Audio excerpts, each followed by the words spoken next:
¿Qué onda? Estamos en otro capítulo y está bueno este libro. Es un thriller que a mí me encantan. No es un thriller como los típicos, como El psicoanalista, que es John Katzenbach, ¿no? Ajá, Es que correcto. yo he leído 2 o 3 libros de él y son muy parecidos entre sí. Exactamente. Y no, sí tiene un tema ahí más actual o no sé Pues cómo es decirlo, diferente, pero ¿no? Porque creo que el hecho de que son capítulos cortos y cada capítulo corto te deja como con un momento de suspenso y quieres saber qué es lo que sucede, pero como son diferentes líneas del tiempo, lo hace muy entretenido, es un libro súper adictivo y si lo agarras, lo vas a ver hasta el final. yo creo que este libro, bueno, yo creo, ¿no? Porque son los que me gustan, a todo el mundo le gustan. Sobre todo ahora que están de moda las series en Netflix, que muchas son de esto, Ajá, como correcto. de thriller, suspenso, misterio, series policíacas y eso. Creo que todos los que les guste ese tema les va a gustar el libro. Y hacía falta traer a ¿qué estás leyendo? Un thriller, nuestro primer thriller del programa y pues espero que lo Y disfruten. un escritor nuevo, ¿no? Y más chavo que nosotros. Sí, Como que por lo menos que yo sé. sí, viste cómo yo nada más dije sí. Sí, pero súper bien. Buenísimo, Entonces, pues bueno, escuchen el capítulo y algo. nada, que lo disfruten. Ya.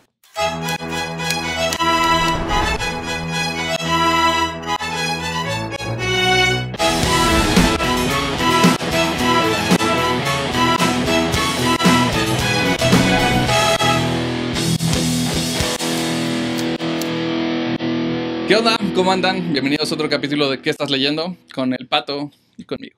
Amigo mío, ¿cómo estás? Bien, ¿y tú? Todo bien, muchas Ya. gracias. ¿Qué de Chido. nuevo? ¿Cómo has estado? Todo tranquilo, tranquilamente. Está bien. Qué ¿Tú? bueno, me da mucho gusto, amigo mío. ¿Tú Pues qué mira, tal el cierre de la chamba? el cierre, pues estamos ahí metiéndole durísimo a la godineada, como sabes, y precisamente porque estamos en la godineada, el libro de hoy me hace muy feliz. Te voy a platicar por qué. El autor de este libro era Godínez y Ok. después de ser Godínez se volvió un rockstar en la lectura, es bestseller mundial, ha vendido aproximadamente entre sus 5 obras 1,5 millones de libros Ah, su máquina. a su máquina, exactamente. Y bueno, escogí este autor porque habíamos estado teniendo diferentes géneros.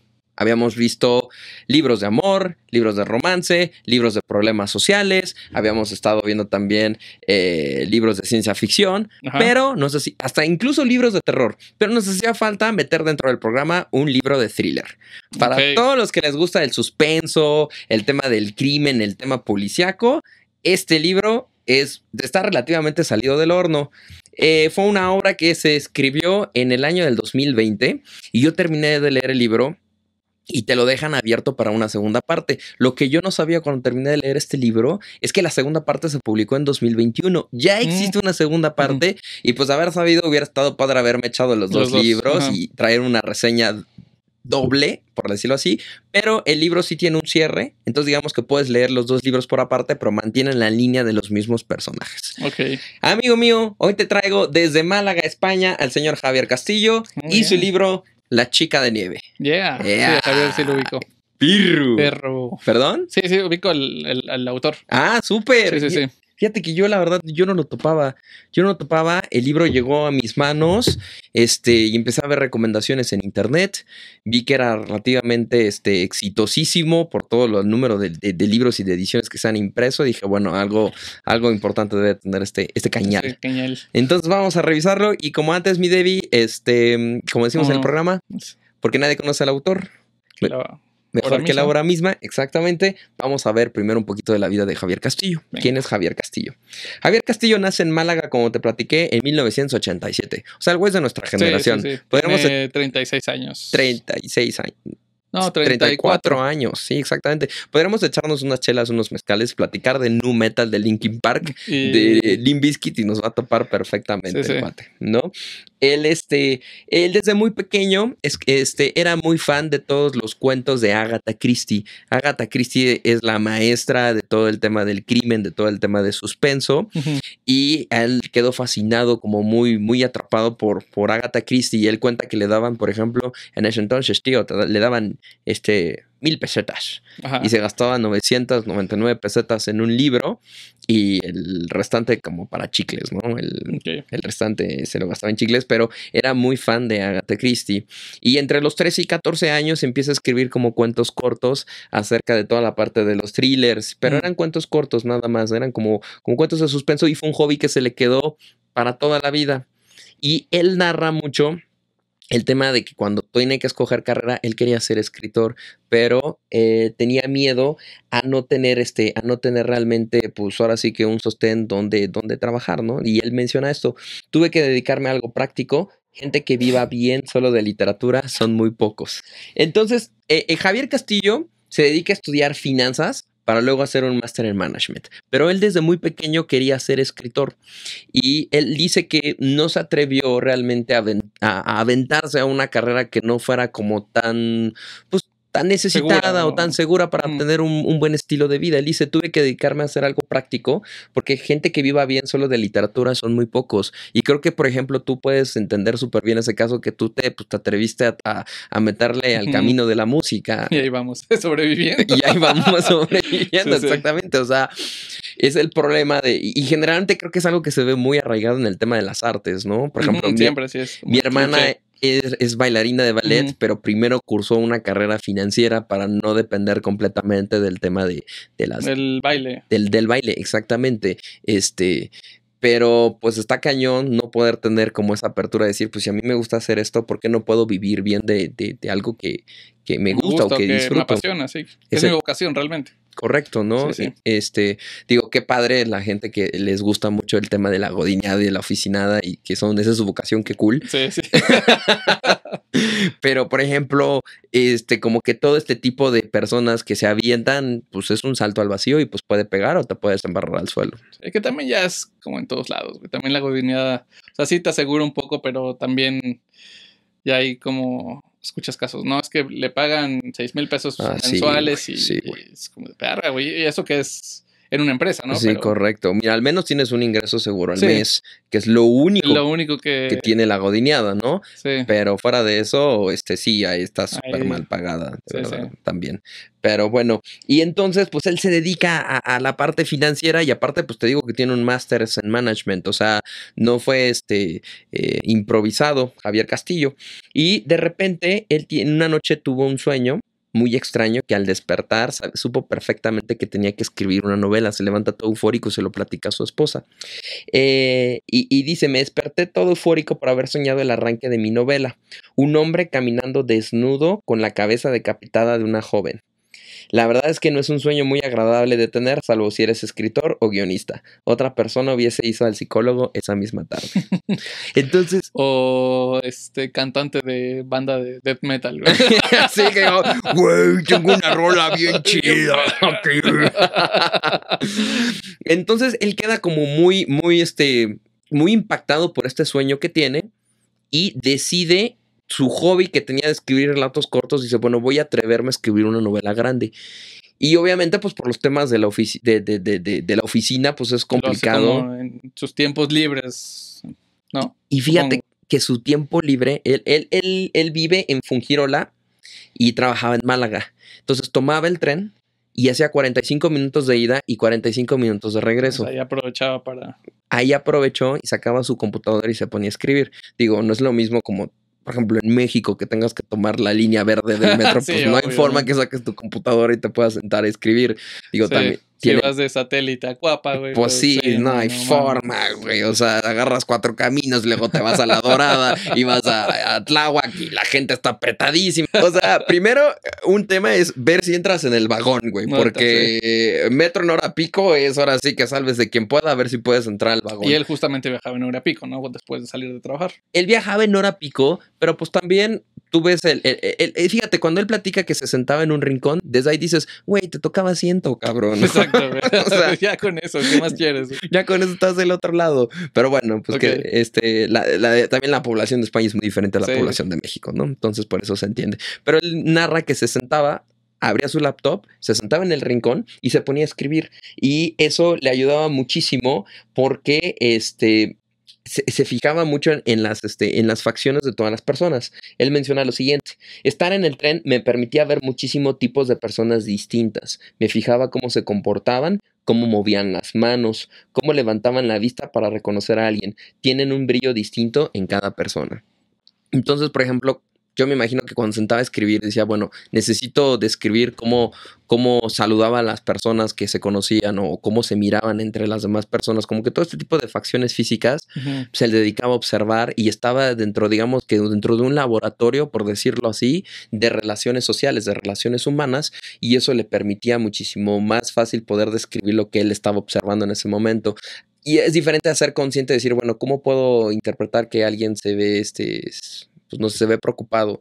Pues, ¿qué haces? ¿Cuáles son las facciones para ver que alguien se ve preocupado? Entonces, el hecho de tener esa oportunidad de estar observando gente creo que le ayudó muchísimo a escribir esta novela. Y pues terminé de escribir la novela en el tren, literal entre sus viajes de ida y en sus viajes de regreso. Y el día que terminó la novela estaba tan eufórico, imprime 4 ejemplares y lo manda a 4 editoriales nada más. Pero él menciona que le mandó un automatic reply de uno de los correos de las editoriales que le chingando. Casi le dijeron eso, güey. Le dijeron, nos vamos a tardar alrededor de 13 meses en revisar tu novela y en darte noticias. Y el güey dijo, no me voy a esperar un año a ver si pasa algo. A ver si pega o a ver si la gente le gusta o para poderlo mostrar. Entonces esa misma noche, cuando recibió ese correo automático, decide subirlo a Kindle.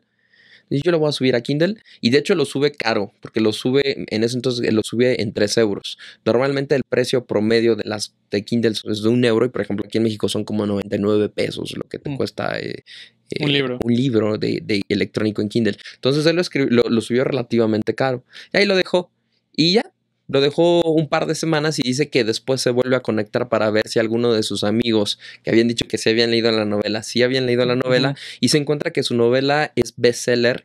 De hecho, ve su nombre arriba de muchos autores que le encantaban y la rompió y vendió como 40,000 ejemplares en un par de meses. Durísimo. Y entonces es cuando empiezan a llegarle todas las cartas de las editoriales de, oye, nos interesa tu libro. Y entonces firma con una editorial que se llama... En 13 meses te doy respuesta. Exactamente, algo así hubiera aplicado, pero firma con una editorial que se llama Suma de Letras, que es su editorial la que publica todos sus libros, y es un hitazo porque al año están como al año de que termina de escribir esta primera novela que se llama, aquí lo tengo, El día que se perdió la cordura, que es su primera novela, que es con la que se da a conocer el boom, pues ya están como en el primer año, ya están imprimiendo la edición número 20. O sea, fue una locura Javier Castillo. Y él menciona que es como si fueras un cuate que practica soccer en tu casa y de repente sales de tu casa y te firma el Real Madrid. Sí. Así se sentía, dijo, qué rush. Entonces, pues evidentemente, pues deja la godineada, se dedica a escribir tiempo completo y escribe una secuela de esta novela que se llama El día que se perdió el amor. Después publica una tercera novela que no tiene nada que ver con la anterior, que se llama, aquí la tengo, Todo lo que le sucedió con Miranda Hoff. Y el siguiente libro que publica es precisamente La chica de nieve, y que tiene su secuela que se llama El juego del alma, que la publicó apenas en el 2021. Ok. Esa es más o menos la vida de Javier Castillo, de oficinista rockstar literario. Cañón. Y ahora vamos a ver un poquito, ahora sí nos vamos a meter de lleno al libro. El libro se llama La chica de nieve. Fue publicado, como te platiqué, en el año del 2020 y tiene 505 páginas. La editorial se llama Suma de Letras y el precio está, sí es un libro caro, está en 415 pesitos. O sea, para mí el libro caro es que rebasa la barrera de los 200 pesos. Sí. De los 200 pesos. 200 sí, siempre ha sido el promedio, ¿no? De los que hemos visto. Exactamente. Arriba de esos 10. Y generalmente, pues porque es un libro nuevo, digamos, pues paga muchas regalías, paga muchísimos temas de, por ejemplo, de derechos de autor. Pues los clásicos, generalmente libros muchísimo más baratos, esos te los encuentras por abajo de 200 pesos, ¿no? El Marqués de Sade y todo eso. Baby, ¿qué tipo de literatura tienes? Y entonces, este está alrededor de 415 pesos, lo cual lo hace relativamente caro, ¿no? Curiosidades del libro. Netflix ha anunciado una serie de este libro que espera estrenarse en el 2022 o finales del 2023. Entonces, chavos, tienen tiempo para leer el libro si quieren verlo antes de la serie que va a salir. Tienen mucho rato y la verdad es que el libro fluye rapidísimo. Digo, sí tiene sus paginitas, pero sí lo pueden terminar antes de que salga la serie de Netflix. Y bueno, vamos al argumento del libro. Está perturbador el argumento del libro, fíjate. Kiera Templeton, una niña de 3 años de edad, desaparece entre la multitud en el desfile de Macy's de Nueva York de Navidad. Es un desfile famosísimo que hace la tienda de Macy's antes de la época de Navidad. Tras una búsqueda frenética por toda la ciudad, alguien encuentra unos mechones de pelo junto a la ropa que llevaba puesta la pequeña. 5 años más tarde, sus padres reciben en casa un extraño paquete, una cinta VHS con la grabación de 1 minuto de su hija perdida. Seguro es que no estaban en Juárez. Kiera jugando en una habitación desconocida. ¿Dónde está Kiera Templeton? Entonces, para empezar, yo creo que uno de los grandes aciertos de este libro es que normalmente cuando te platican un thriller o es un asesino serial o alguien mató a alguien y hay que estar descubriendo quién es el asesino, esto se trata de buscar a una niña perdida. Entonces, yo creo que de alguna forma el argumento para empezar y es distinto más o menos a todos los thrillers cotidianos, sí, a los thrillers comunes. Entonces, es una niña perdida y que de alguna forma parece ser que la persona que la tiene está mandando videos a sus padres 5 años después, de 1 minuto, en VHS, o sea, imagínate, desde el formato ya está súper tétrico, de la niña jugando en una habitación mandando videos de Instagram, güey, de 1 minuto. Unos reels. Ahora, vámonos a los personajes. Los personajes, que creo que es otro gran acierto que tiene el libro, es que son pocos. La economía del personaje es relativamente inteligente, pero cada uno de los personajes tiene mucho que ver con la historia y tienen una parte fundamental dentro del argumento. Entonces, digamos que yo me he topado, por ejemplo, con libros y precisamente con thrillers que tienen 90 personajes diferentes para tratarte de despistar quién es el asesino, sí, claro. Pero son personajes que no tienen absolutamente nada que ver con la historia, que son de relleno. El jardinero que va pasando. Exacto, el jardinero y todo, sospechas del jardinero. Aquí no pasa eso y creo que es algo muy bueno porque también el perfil del personaje lo alcanzas a desarrollar muy interesante. Por ejemplo, tienes a Miriam Triggs, un estudiante de periodismo que tiene un pasado oscuro y que de alguna forma se ve reflejada en Kiera y se obsesiona con su búsqueda.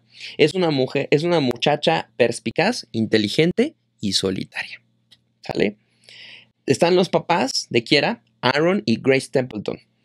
Son los padres que se encuentran devastados evidentemente por la desaparición de su hija, y algo bien interesante es que tú puedes ver cómo su matrimonio se va desbaratando a raíz de este acontecimiento, porque eran una familia muy unida y te platicaban de todo lo que hacían en las mañanas y la niña y demás, y a raíz de que termina que ocurre este acontecimiento, viene todo el declive del matrimonio, pero aún así se reúnen en los cumpleaños de la niña porque solamente el uno y el otro pueden entender el dolor, pero no pueden estar cerca porque también recuerdan ese mismo dolor. Entonces, como que esa psicología del personaje está súper bien construida. Y también tenemos a Jim Shmore, que es el profesor de la universidad donde estudia Miren. Trabaja en un daily como editor en jefe y es un revolucionario que siempre ha buscado la libertad para escribir grandes historias. Okay. Esos son básicamente los personajes principales. Como siempre, no me voy a meter a todos los demás, pero únicamente agarré los. Para no spoilear. Para no spoilear, exactamente. Ahora vámonos a la narrativa del libro. Que creo que es otra gran cosa que tiene el libro, es la narrativa. Porque si bien los personajes son poquitos, la narrativa te va contando diferentes puntos de la historia. Por ejemplo, es como si empezáramos una historia contigo, David, el día de hoy, donde arrancas contando el podcast. Pero vamos a platicar de David 5 años antes de qué fue lo que te orilló a hacer este podcast. Entonces, David antes pues era un estudiante de finanzas, porque eras estudiante de finanzas en una universidad, y te platica como que tu vida dentro de la universidad, y se va brincando también al presente. Entonces, se va brincando para entender un poco, ¿no? El personaje. Para entender un poco el personaje. Pero lo interesante es que también tu pasado tiene una historia también como media de suspenso y te va dejando pues como un cliffhanger al final de cada capítulo. Y entonces, imagínate, estás leyendo, los capítulos son cortos y desde ahí te das cuenta que Javier Castillo le gustaba escribir relatos cortos, porque los capítulos son de 3 paginitas, 4 paginitas, terminas el capítulo y te deja así como en suspenso. Sí. Y después, el siguiente capítulo que sigue no es la historia de David en el pasado, es la historia de David en el presente. Entonces tienes que leer un cachito más para, si quieres enterarte qué fue lo que pasó para la continuación de tu historia. Entonces eso de alguna forma hace que te vuelvas, que captura tu atención y no quieres dejar de leer porque quieres saber qué pasó en el capítulo anterior, pero para poder leer el capítulo anterior tienes que echarte un capítulo más para volver a retomar esa historia. Entonces, esos como mini momentos de suspensos entre cada una de las líneas del tiempo, pues hace que te claves con el libro, y es una forma muy inteligente de escribir.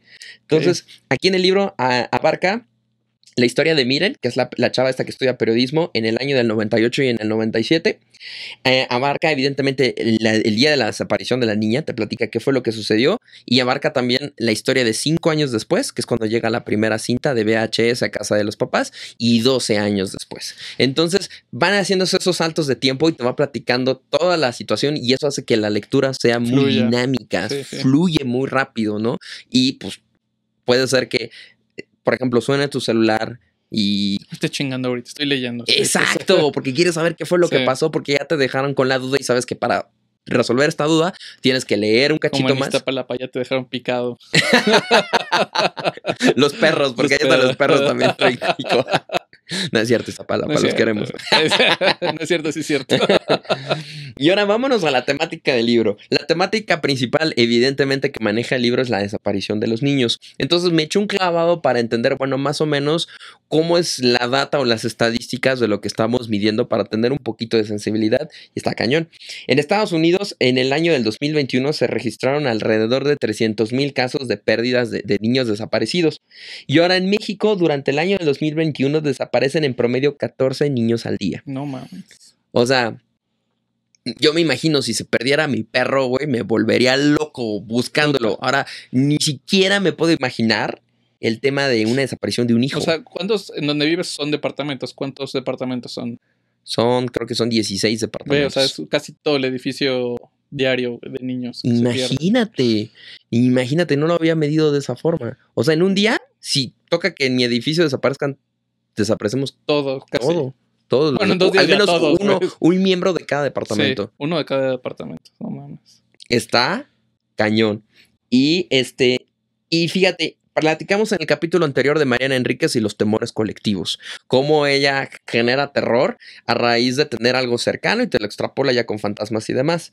En los agradecimientos del libro, Javier Castillo nombra a sus 2 hijos, Gala y Bruno, y dice lo siguiente: gracias por todo ese amor que un padre convierte en pánico al imaginar que os pase algo. Me he dado cuenta que escribo sobre mis miedos y lo que amo, y ellos 2 son ambas cosas al mismo tiempo. Claro. Entonces el hecho de tener hijos y decir voy a hacer una obra que se trate de cómo pierdo a uno de ellos. Sí, no mames. Pues sí es algo que tienes muy arraigado, que es cercano y pues... Sí, te pega más. Y por eso... Quizá por eso el libro se siente muy auténtico. Muy personal. Muy natural, muy personal. Exactamente. Punto número 2. Habla mucho sobre la violencia contra las mujeres, que lo hemos tocado varias veces en el podcast, en varios libros que hemos platicado, pero precisamente algo que me pasó muy cañón con este libro fue que lo leí durante la época mediática del caso de Devani, se llama la chica de Nuevo León. Sí. Entonces...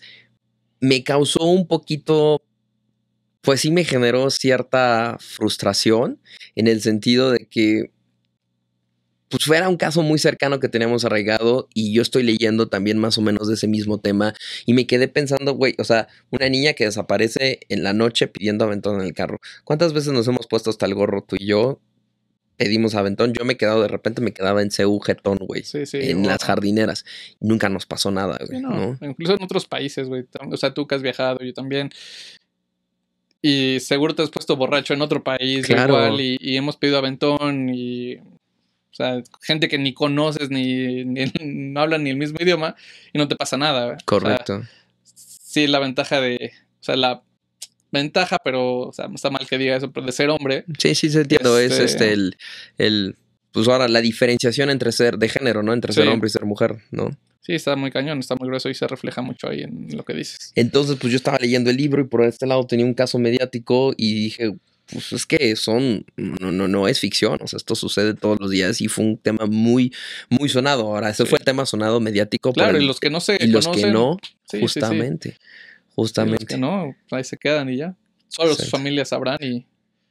Porque no sé si fue con ella misma, con Devani, que a raíz de ella empezaron a buscar y encontraron otras 14... Sí, fueron buscando un cadáver y encontraron 6. ve, güey, o sea, no mames. Exacto, y los demás que no se hicieron virales, porque ella se hizo viral por la fotografía, porque la Sí. fotografía fue como súper emblemática de la última foto en la noche en que se murió pidiendo aventón. Entonces, O sea, entonces, ¿y todos los demás que no tuvieron una foto antes de morirse? sí, está cañón. Entonces eso creo que me pudo mucho, porque sí, hemos platicado mucho de este tema en todos los temas en las horas, Sí, pero verlo de forma paralela, un caso tan mediático, sí me generó, te pues, pegó más. sí me generó un tema por ahí. Y por último, el periodismo como un ejercicio que tiene que luchar por la verdad. Hay una crítica muy fuerte sobre todos los periódicos que buscan únicamente vender periódicos, ¿no? Y buscan la nota amarillista, ¿no? Por ejemplo, Sí. ¿cuántas veces has visto dentro de tu feed? Bueno, porque pues yo ya no compro el periódico, ¿no? Sí, pero te enteras en Facebook y todo esto, las notas rojas y... Y ni siquiera la roja, son notas tontas. O sea, por ejemplo, que Alfredo Adame se vuelve a agarrar a golpes y ahí está en el Universal, Sí, claro. ¿no? Sí, O sea, sí. es la nota que es tendencia Solo es porque para vender y ya. quieren clics, porque quieren tráfico, porque quieren vender periódicos. Y generalmente los casos, por ejemplo, por ejemplo, lo que platicamos, los otros 6 casos que nadie les hizo caso porque no fueron mediáticos, nunca salen a la luz, ¿no? Claro. Nunca se ven dentro de este tema. Y esa es una crítica que hace el libro acerca de hacer un ejercicio periodístico siempre en busca de la verdad en lugar de vender periódicos, ¿no? Entonces, todos estos elementos hacen que el libro sea relativamente fresco. El final te lo deja abierto precisamente para que exista una secuela del libro. Pero sí le puede dar un cierre. Sí, no, el libro tiene un cierre Cierre. como tal y te lo dejan abierto para una secuela. Y yo dije, pues seguramente pues va a salir la secuela pronto. Bueno, la secuela ya estaba Ya escrita está. y publicada en el 21, que se llama El Juego del Alma. Sí. Por si alguien ya había leído este libro o quiere leerlo, sépanse que existen, ya está fuera la secuela, la segunda parte que se llama El Juego del Alma. Y son los mismos personajes tal cual. Pero otra vez creo que Javier Castillo acierta durísimo en el tema de la narrativa, la economía de los personajes. Es un muy buen thriller que de verdad te mantiene picado por querer saber qué es lo que va a suceder en el siguiente capítulo. Y nada, mi Davey, esa es la recomendación de la semana para el primer thriller del que hablamos aquí en que estás leyendo. Madre, porque son mis libros favoritos. Los thrillers, ¿sí? entonces. Buenísimo, pues te lo dejo para que te lo eches. Va. Buenísimo, mi Davey. Cuéntame cuáles son tus redes. Davey_DB en Instagram y ahora estamos en TikTok. ¿Cómo que estás leyendo podcast? Y yo soy un pato que se llama Arturo. Esto fue que estás leyendo y Javier Castillo y La Chica de Nieve. Buenísimo. Nos vemos. Gracias. Chao.